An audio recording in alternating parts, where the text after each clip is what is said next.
Hello बच्चों, क्या हाल चाल, कैसे हैं आप लोग? अच्छे हैं? अच्छे रहिए, स्वस्थ रहिए, पढ़ते रहिए। आइए स्टार्ट करते हैं कास्ट अकाउंटिंग। आपके लिए आज का वीडियो हमारा है कास्ट अकाउंट का एमसीक्यू क्वेश्चन, क्योंकि यूनिवर्सिटी एग्जाम लेगी बीकॉम सेकेंड ईयर और थर्ड ईयर के लिए, और उसका पेपर होगा। उसके लिए सारे सब्जेक्टों का मैं एमसीक्यू क्वेश्चन आपके लिए ला रहा हूँ।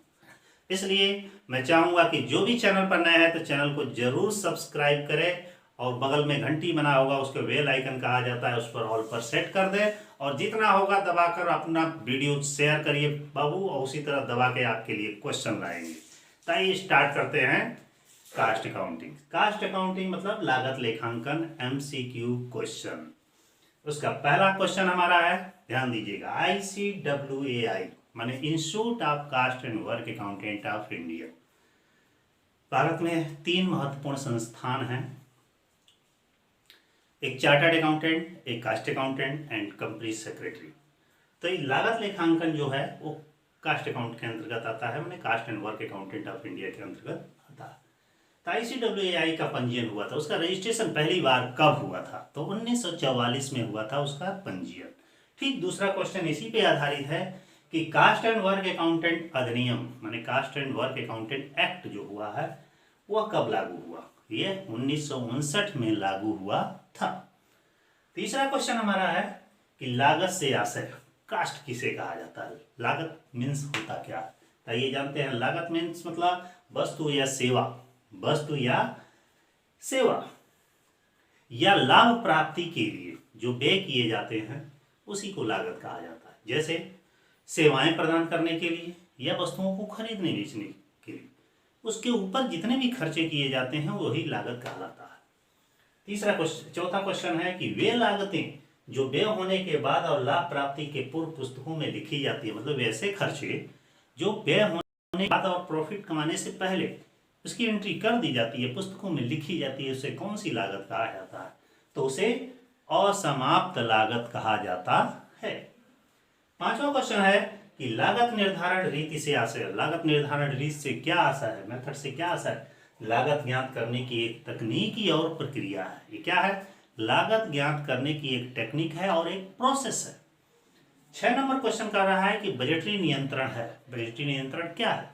लागत नियंत्रण की एक तकनीकी है, अर्थात लागत के नियंत्रण की बहुत सारी तकनीकियां हैं जिसमें से बजटरी नियंत्रण भी एक है।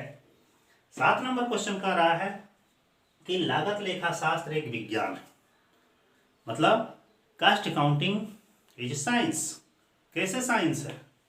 इसका रीजन है, इसके पीछे रीजन है क्या है कि यह व्यवस्थित ज्ञान का अंग है, यह सिद्धांत पर आधारित है। मतलब एक जो सुव्यवस्थित ज्ञान है, सुव्यवस्थित ज्ञान है उसका एक पार्ट होता है, अंग होता है, और इसका क्या कर रहा है? सिद्धांत पर, एक प्रिंसिपल पर आधारित होता है, एक मेथड पर आधारित होता है, इसलिए ये इसे साइंस कहा जाएगा।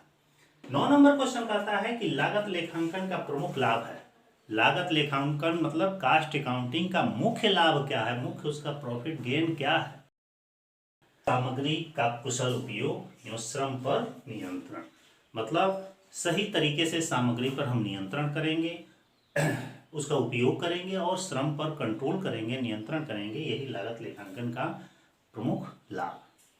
9 नंबर क्वेश्चन कहता है कि लागत लेखांकन का उद्देश्य क्या है, अर्थात कास्ट अकाउंट क्यों किया जाता है, इसका ऑब्जेक्ट क्या है, उद्देश्य क्या है?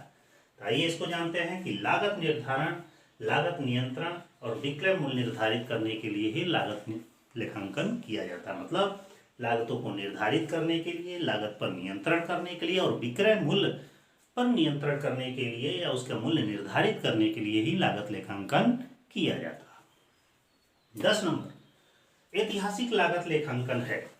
ऐतिहासिक लागत लेखांकन है क्या? देखे होंगे कुछ यूनिवर्सिटियों में ऐतिहासिक लागत लेखांकन नहीं पढ़ाया जाता है, कुछ यूनिवर्सिटी में पढ़ाया जाता है। तो जहाँ भी पढ़ाया जाता है सबके लिए उपयोगी एक तकनीकी ऐतिहासिक लागत लेखांकन क्या है? एक टेक्निक है, एक तरीका है, एक विधि है, एक मेथड्स है। अगला 11 नंबर क्वेश्चन है कि लागत ऐतिहासिक लागत लेखांकन विधि में इसमें होता, ऐतिहासिक लागत लेखांकन विधि में होता क्या?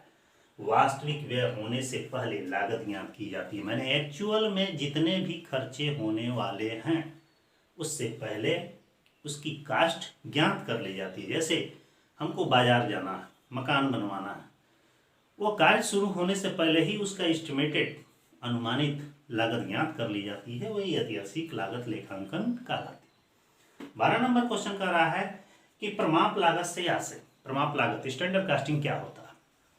यह वैज्ञानिक आधार पर पूर्व निर्धारित लागत है, मतलब एक साइंटिफिक मेथड पर आधारित एक लागत ज्ञात करने की तकनीकी है, अर्थात वैज्ञानिक आधार पर पूर्व निर्धारित लागत। 13 नंबर क्वेश्चन का आ रहा है, देखिएगा ये काफी इंपॉर्टेंट क्वेश्चन इधर के पार्ट के हैं। लिखा है कि ईंट भट्ठा उद्योग में, ईंट भट्ठा जानते हैं, ये चिमनी जिसको कहा जाता है, ईंटा पाथने वाला, पकाने वाला, सबके अगर जानते होंगे। ईंट भट्ठा उद्योग में किस विधि का प्रयोग होता है, मतलब लागत लेखांकन की कौन से मेथड का प्रयोग ईंट भट्ठा उद्योग में किया जाता है? तो इकाई लागत, मतलब यूनिट कास्टिंग का प्रयोग इसमें किया जाता है।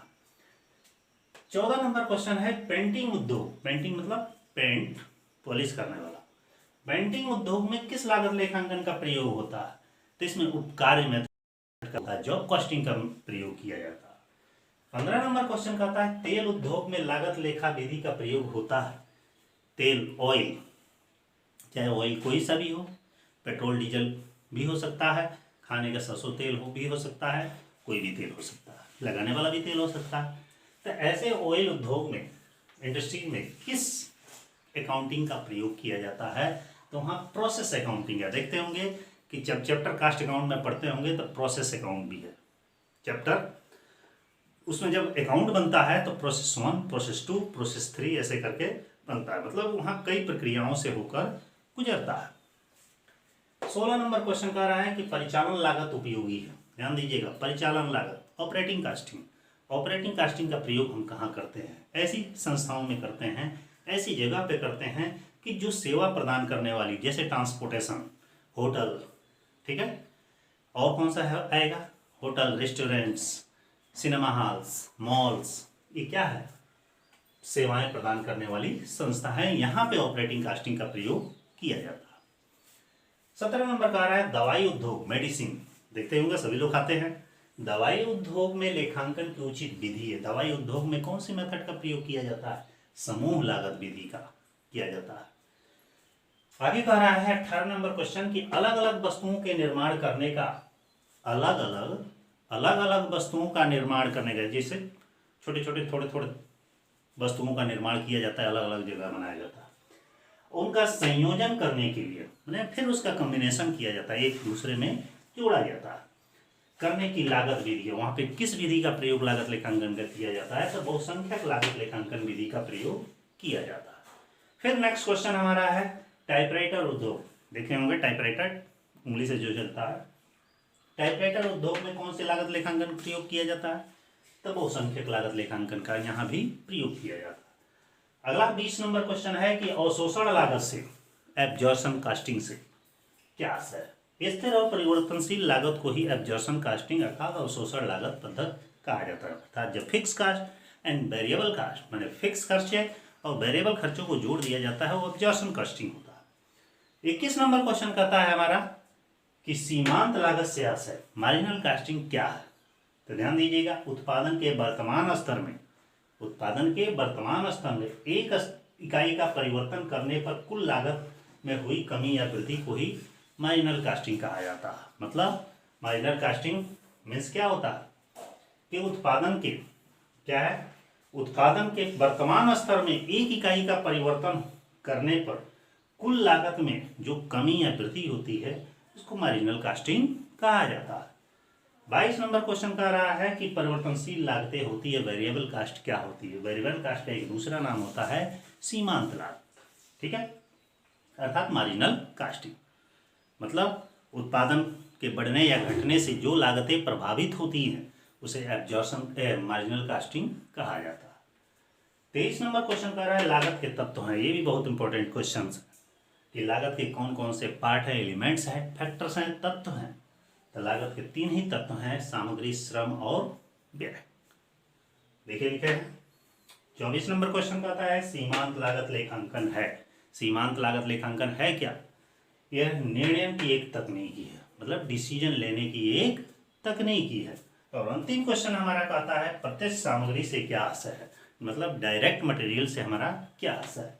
तो डायरेक्ट मटेरियल में क्या होता है, निश्चित लागत केंद्र, निश्चित लागत केंद्र या इकाई से संबंधित सामग्री जो होती है वो हमारा क्या होता है, डायरेक्ट मटेरियल होता है। तो ये वीडियो कैसा लगा, अब लाइक और कमेंट के माध्यम से जरूर बताइएगा, और वीडियो अच्छा लगे तो अपने फ्रेंड में अधिक से अधिक शेयर करिएगा। पर डे आप लोगों को वीडियो मिलता रहेगा, क्योंकि एग्जाम एकदम नज़दीक है, सारे सब्जेक्टों का वीडियो मिलेगा। इसलिए चैनल को जरूर सब्सक्राइब करके बेल आइकन नोटिफिकेशन के लिए ऑन कर दीजिए। ठीक है, फिर नेक्स्ट वीडियो में हम नेक्स्ट टाइम मिलते हैं बड़ा जल्द ही।